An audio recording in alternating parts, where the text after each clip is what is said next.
The millionaire gave up his son to an orphanage, but 10 years later, the boy bought out his business. Main characters: Michael Donovan, abandoned son; Richard Donovan, wealthy father; Mrs. Henderson, orphanage worker; Albert, personal driver; Travis, orphan friend.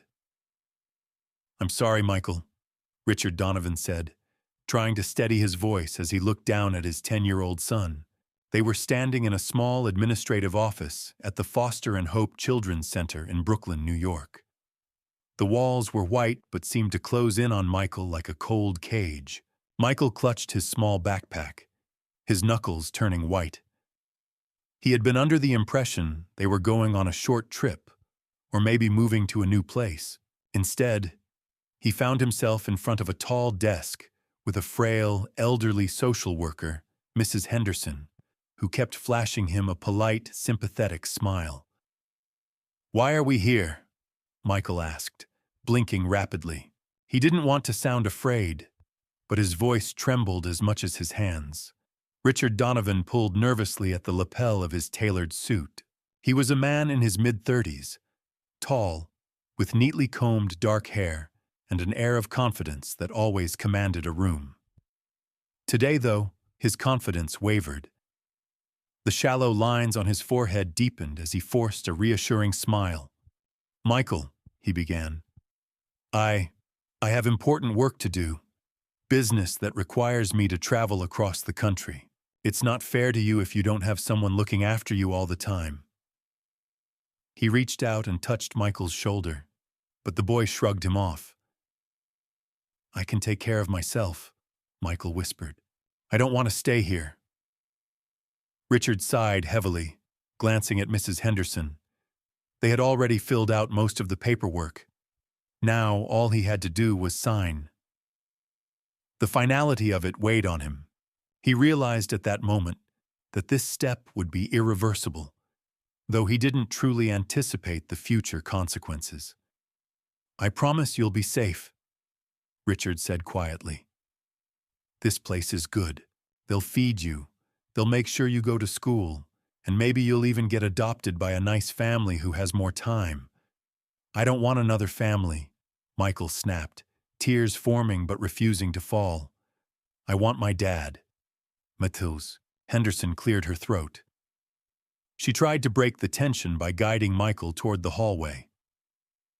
"Let's show you your new room," she said softly. "You'll have your own bed, and we have a small library." Michael didn't move. His eyes stayed fixed on Richard. Richard winced. "I'll come back for you," he said, though the words came out more hollow than he intended. But Michael could see the truth in his father's expression, a truth that said business was more important than him. Even at 10 years old, Michael understood abandonment when he felt it. Without another word, Richard turned to leave. His polished shoes clicked against the worn linoleum floor. Behind him, Michael's breathing quickened, but he refused to cry. He just stood there, staring at the man who was supposed to be his protector vanish through the door. "Mrs." Henderson placed a gentle hand on Michael's shoulder. "You'll be okay, child," she whispered. Michael said nothing. He just gripped his backpack and followed her down the corridor, each step echoing the finality of his father's choice. Meanwhile, Richard climbed into the back seat of his black sedan outside the orphanage. His driver, Albert, cleared his throat. "Where to, Mr. Donovan?" Richard paused. "JFK Airport. I have a flight to Los Angeles in 3 hours." He stared at the orphanage building for a long moment. Then, with a sigh, he murmured, "Go." And with that, they drove off, leaving Michael to wonder why he hadn't been worth his father's time.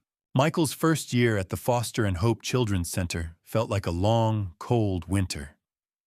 He quickly learned that survival meant toughness, both physically and emotionally.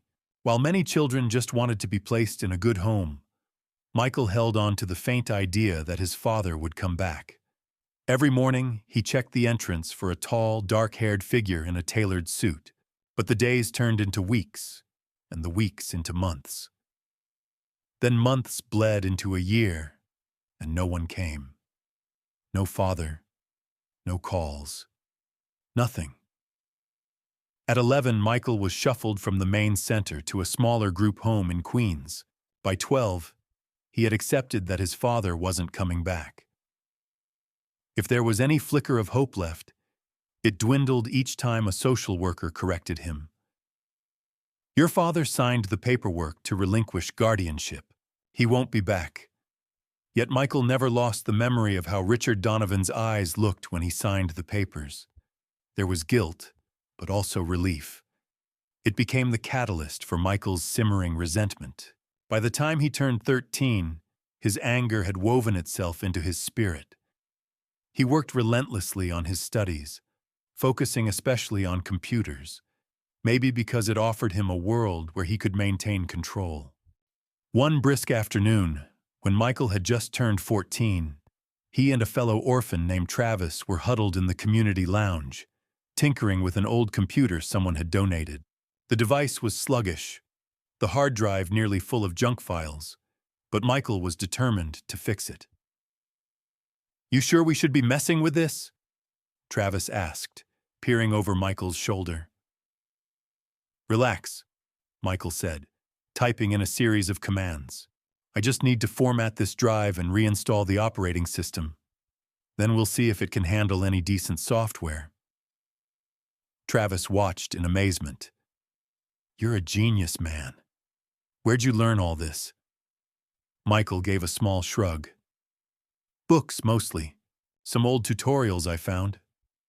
He paused, glancing at the flickering screen. "I also taught myself some coding. Python, Java, anything to keep my head busy." Travis whistled. "You're only 14. Imagine what you'll do by the time you're 18. Michael's eyes darkened. "By 18, I'll have enough money to buy out my father's entire fortune if I want." Travis cocked his head. "Your father's that millionaire guy, right? Richard Donovan?"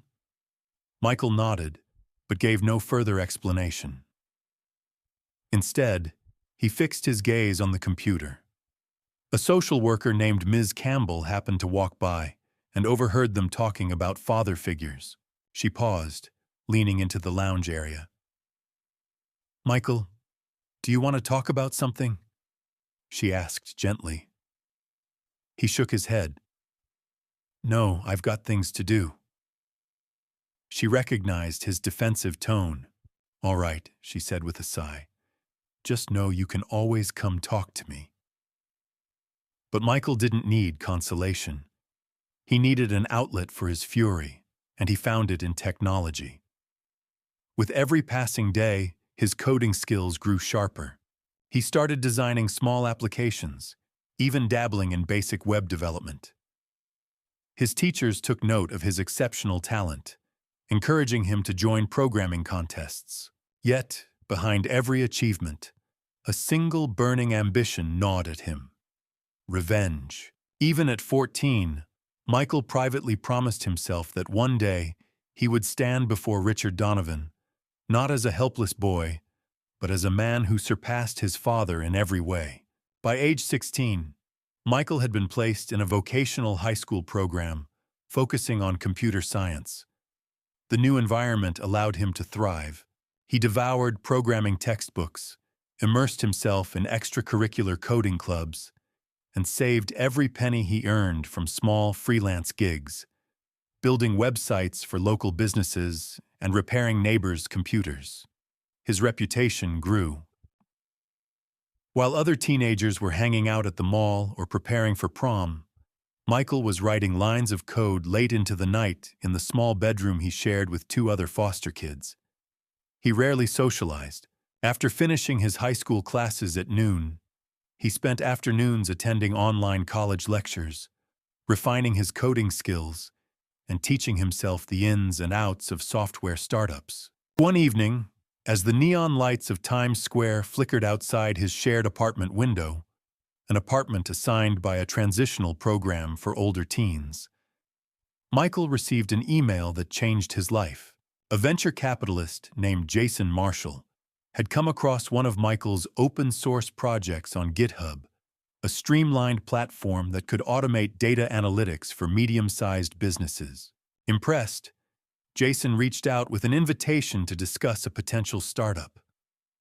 "Kid, you're good," Jason said when they spoke on a video call. He was in his late 40s, sporting a broad grin and an upbeat can-do attitude. "That platform of yours, it's got real potential. Our firm is always looking to invest in bright minds. Interested in building something bigger?" Michael sat up straighter, his heart pounding. "I'm interested," he said calmly, "but I'm still in high school." Jason chuckled. "Even better. Means your head's not filled with archaic rules. I want to meet in person. My office is in Manhattan, or we can do lunch. You pick."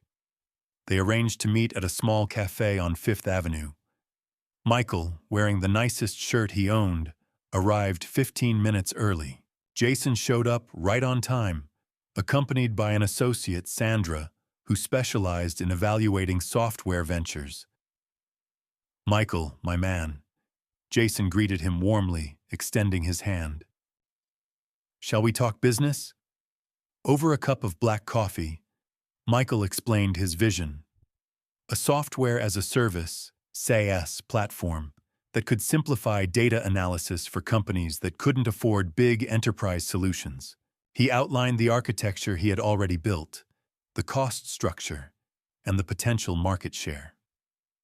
Sandra, who had a meticulous eye for detail, was thoroughly impressed.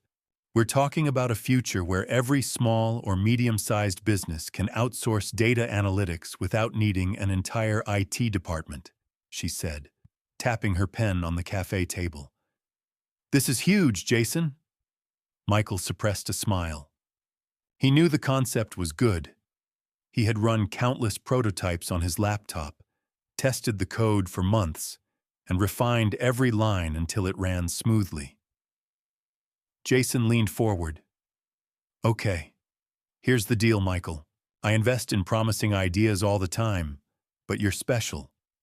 You're too young to get a direct business loan, so we'll set up a structure. We'll incorporate your project under a new company name. You'll be the majority shareholder. I'll put in some seed money, and Sandra will join as an advisor. We'll handle the legal side so you can keep focusing on the software." Michael's pulse raced. "That sounds perfect," he said, "but I have one condition." Jason raised an eyebrow. "Name it." "I keep control over the core product and the brand direction," Michael replied firmly. "I know what I'm building, and I need autonomy." Jason exchanged looks with Sandra, then nodded. "Deal." They shook on it. That day marked the birth of DataWave Analytics, the company that would soon skyrocket Michael into a realm of success he once only dreamed of. Over the next year, Michael juggled high school coursework with leading a budding tech startup. Jason's seed funding allowed them to hire a small team of coders, many of them older and more formally educated than Michael, yet they recognized his talent and leadership. By 17, Michael's company had signed contracts with various retail businesses and startup incubators that desperately needed affordable, user-friendly analytics solutions. He was invited to speak at small tech conferences around New York, mesmerizing audiences with his blend of youthful enthusiasm and professional rigor. In quiet moments, though, he never forgot the lonely boy he once was, standing in the Foster and Hope Children's Center, watching his father walk away. The memory fueled him. He promised himself he would become richer than Richard Donovan ever dreamed, and in the back of his mind, he nurtured a plan. To one day confront his father and make him see what he had thrown away. By 19, Michael had done more than just accumulate wealth. He had become a force in the tech world. After DataWave Analytics merged with a major West Coast firm, Michael rebranded it as Valorian Tech, a broader IT company specializing in cutting-edge software solutions for corporate clients. From Silicon Alley in Manhattan to the corporate towers of San Francisco, Michael's name began to circulate among top investors. While the public lauded his genius, Michael worked behind the scenes to orchestrate something far more personal. He began discreetly gathering information about his father's business ventures.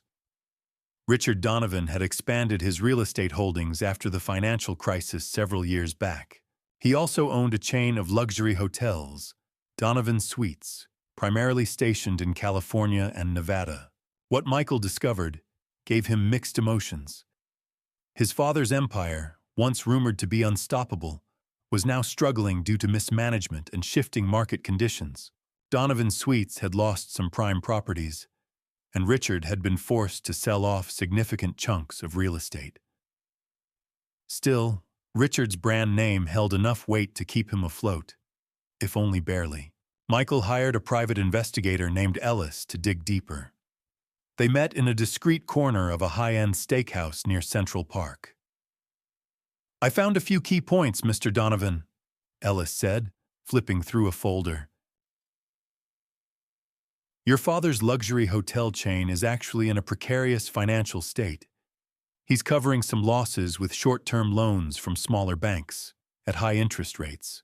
Also, a couple of major hotel management firms are interested in buying Donovan Suites, but your father's pride is getting in the way."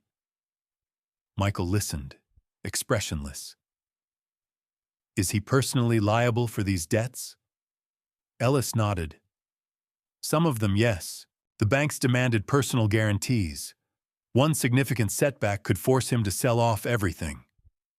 Michael glanced at the photo in the file. Richard Donovan leaving an office building in Los Angeles. Eyes downcast, posture tense. Michael almost felt a pang of sympathy. Almost. Then he remembered how it felt to be abandoned at that orphanage.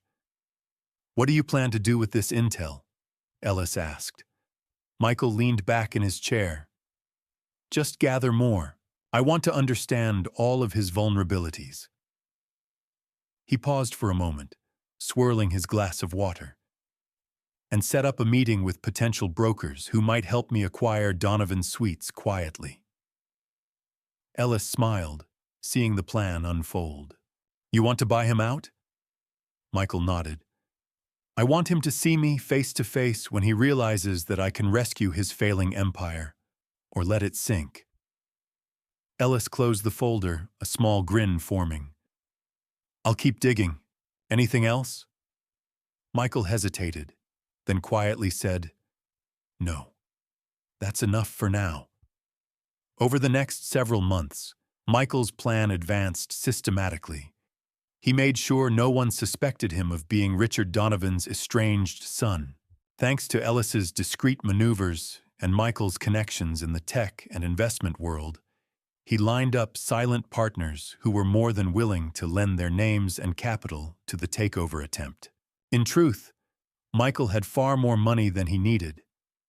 Valorian Tech was valued at over $500 million. He could have easily bought Donovan Suites alone, but he preferred anonymity, at least until the final reveal. The day of reckoning, he told himself, would come at the perfect moment.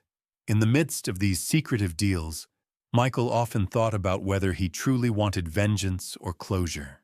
He'd stare at the Manhattan skyline from his penthouse apartment and wonder if, beneath all the wealth and strategy, he still longed for a father's love. He found no clear answer. All he knew was that he wanted Richard Donovan to see what he had lost, and in the process, to feel just an ounce of the pain Michael had carried for 10 long years. Michael's 20th birthday arrived on a crisp fall morning. While his peers at college were planning parties or finishing classes, Michael had already scheduled the biggest meeting of his life. Donovan Suites had shown signs of a complete financial collapse. Rumors in the industry suggested Richard Donovan was on the brink of bankruptcy. He had hastily flown from Los Angeles to New York to negotiate one last lifeline, a potential merger with a more stable hotel chain. Sensing an opportunity, Michael arranged for a conference at Valorian Tech's plush Midtown Manhattan headquarters. Under the guise of an investment conglomerate known as Riverton Holdings, Michael had coaxed Richard Donovan into a meeting to discuss the possible purchase of Donovan Suites. The boardroom was modern, with floor-to-ceiling windows overlooking the bustle of Fifth Avenue. A long, polished table stretched across the center, surrounded by high-backed leather chairs. Michael arrived early and waited in an adjacent office, leaving instructions that a Valorian Tech executive would join after Richard's initial discussion with the Riverton Holdings reps. At precisely 10 a.m., Richard Donovan walked in, flanked by two of his closest advisors. Michael watched discreetly through a glass partition. His father looked older, hair graying at the temples, forehead lined with stress. The once confident stride now appeared tentative. A slender woman from Riverton Holdings, actually one of Michael's associates named Tessa, greeted Richard. "Mr. Donovan, thank you for coming. Please have a seat. We've reviewed your portfolio, and we're interested in acquiring Donovan Suites." Richard exhaled, relief flickering in his eyes. "That's good to hear," he said. "I believe a partnership could be mutually beneficial." Tessa nodded politely. "Yes, before we finalize our offer, we have someone here who wants to weigh in on a strategic alliance. A certain special partner." Richard frowned slightly. "Special partner?" Tessa pressed a button on the intercom. "You can come in now?" Michael stepped into the boardroom wearing a tailored navy suit. He had grown tall and carried himself with the self-assuredness of someone who had spent years negotiating contracts. The moment Richard saw him, a flicker of confusion crossed his face. "Who is this?" Richard asked, glancing around as though expecting someone else. Michael took a deep breath, reminding himself to remain calm. "You don't recognize me," he said quietly, approaching the table. "I suppose that's understandable. It's been 10 years, after all." A hush fell over the room as Richard studied the young man's features. Slowly, realization dawned on him. "Michael?" he whispered, voice hoarse. My son?" Michael inclined his head. "Yes, Dad. It's me." Richard's advisors exchanged uncertain glances. Tessa and the Riverton Holdings team remained silent, having been fully briefed on the emotional landmines embedded in this meeting. Shaken, Richard tried to maintain composure. I don't understand. What are you doing here?" Michael moved to the seat opposite Richard. "I'm here because I wanted to see you face to face when I made the offer to buy Donovan Suites." He slid a document across the table. "This is my proposal." Richard's eyes widened in disbelief. "Your proposal? You're behind Riverton Holdings?" "Yes," Michael replied, not bothering to hide the ice in his tone. "I set up a network of investors to quietly acquire assets in your company. We now own close to 40% of Donovan Suites' outstanding debt. To put it bluntly, I have enough control to either bail you out or let you drown." Richard's mouth opened and closed, but no words formed. Finally, he managed, "Why? How did you—" Michael leveled his gaze. "I've built a tech empire. Valorian Tech. Ever heard of it?" Richard looked as though he'd been struck. Of course, he had heard of Valorian Tech, a rising star in the IT industry, but it had never dawned on him that the mysterious CEO behind it could be his own abandoned son. I had no idea," Richard stammered. "How could I have known?" Michael leaned forward, each word deliberate. "You could have stayed in touch. You could have checked. You could have asked. You could have just taken me with you, but you didn't." A tense silence filled the room. No one dared to interrupt. Richard's advisors stared at the table, uncomfortable but powerless to intervene. Richard swallowed. Michael, I made mistakes. I was young. I was chasing deals. I thought you'd be better off. Better off in a group home?